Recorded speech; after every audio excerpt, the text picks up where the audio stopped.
What's up, everybody? Carolina Jackpot here with you on August the 20th, 2018. What's going on to everybody in YouTube land and college football land? Hope y'all are having a great end of your dog days of summer. I hope everything is going to suit you. If you're a Gamecock fan, if you're not a Gamecock fan, I hope everything's going to suit you as well, unless you are a fan of a few certain teams out there that I don't really particularly care for, which case I will get to that later on in this video.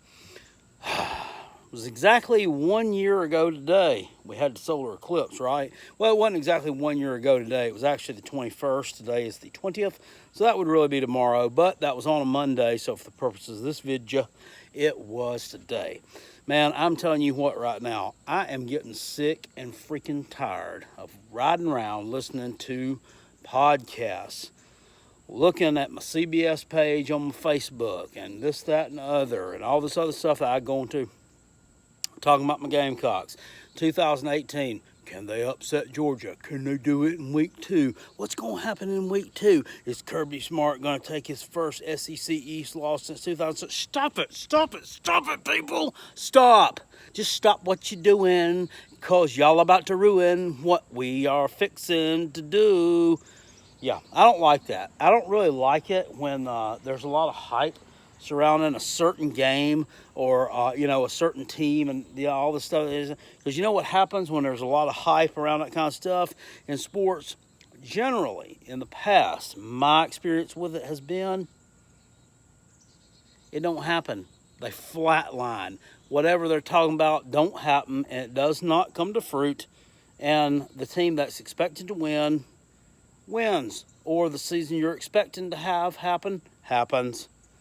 So let's just stop that. Let's just stop the love from the Gamecocks. Let's stop the sunshine pumping. Let's stop all the hype. Let's stop heaping all the praise on Coach Muschamp and his players. I know it's hard to do, but let's just stop for a while, okay?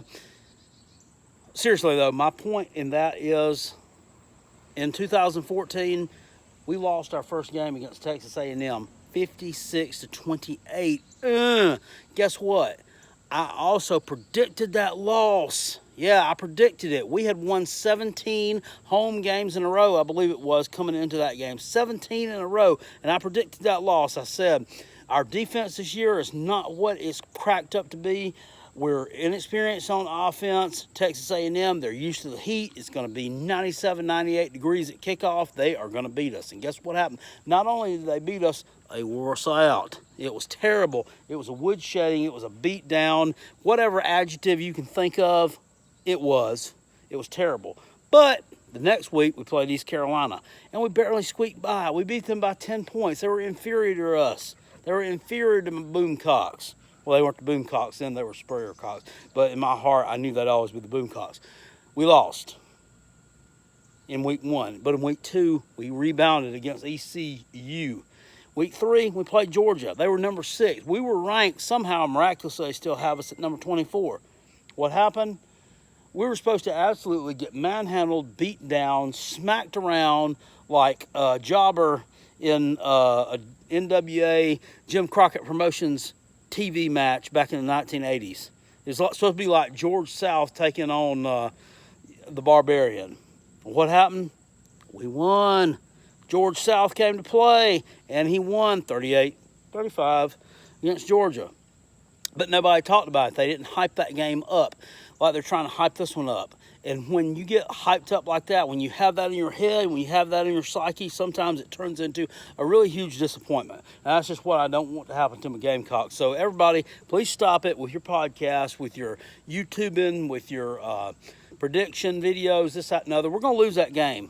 In my opinion, we're going to lose 10 to 14 points. I just think they're a little bit more talented than us. That's just how it is. But these Georgia fans, man, they are off the chain. I've already talked about that on a previous video. They are ridiculous right now and delusional. And this too. Seen some out today. Seen some out in the store. I walked by a fan with Georgia t-shirts on. Guess what I smell? I smell starch.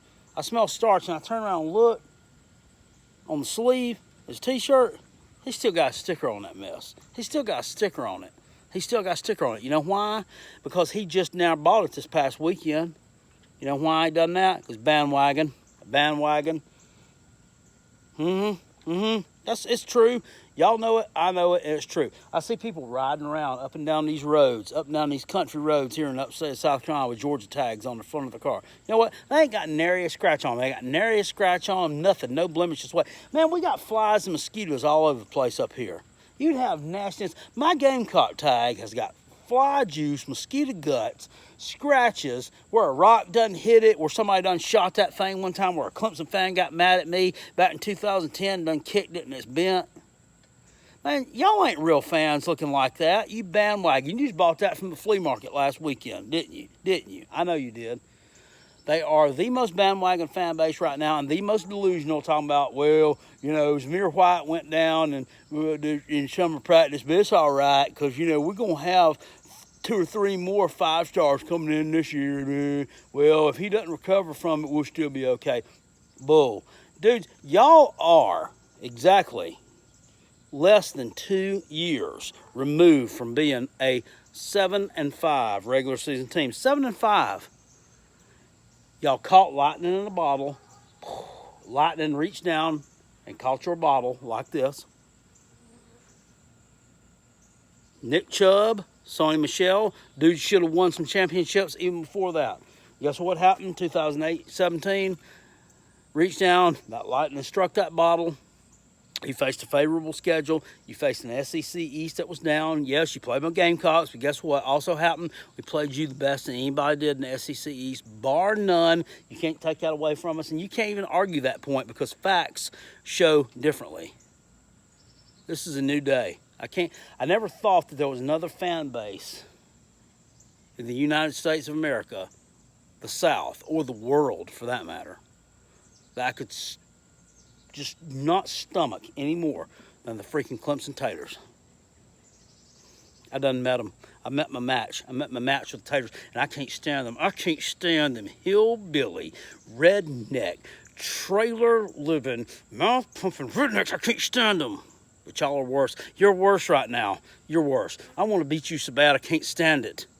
Talking about some, ooh, all you get on your team is Deebo Samuel. You don't even know. You don't know. You don't even know what's going on. Talking about all we got is Deebo Samuel. Guess what? Jake Bentley, Shi Smith, Brian Edwards, Ortre Smith, Rico Dowdle, A.J. Turner, Mr. Tyson Williams, and all our hogs on that offensive line, Mr. K.C. Crosby and Coach Muschamp, they got a few things to say about that. On that defense, Mr. D.J. Wanham, Mr. Brunson, Mr. Bryson Allen Williams. In the defensive backfield, Mr. Jamias Williams, who snubbed you. Huh? Yeah, Mr. Stephen Montat, Mr. Nick Harvey, courtesy of Texas A&M, baby. Mr. Javon Kinlaw, big hog on that front line. Mr. Kobe Smith, Mr. Josh Belt. They got something to say about that. Oh, yeah, we got plenty to say about that, baby. In week 2, Williams-Brice Stadium, come buckled, because we going to bring it. We don't sing it, we bring it. Them Gamecocks, week number 2, I do believe you going down. You can go on ahead, be delusional, talk, everybody, YouTube Nation, all that. Go on ahead. Y'all can pump it up, crow a little bit. Gamecocks, we coming for you, baby. Woo! Go Cox and go Coach Boone.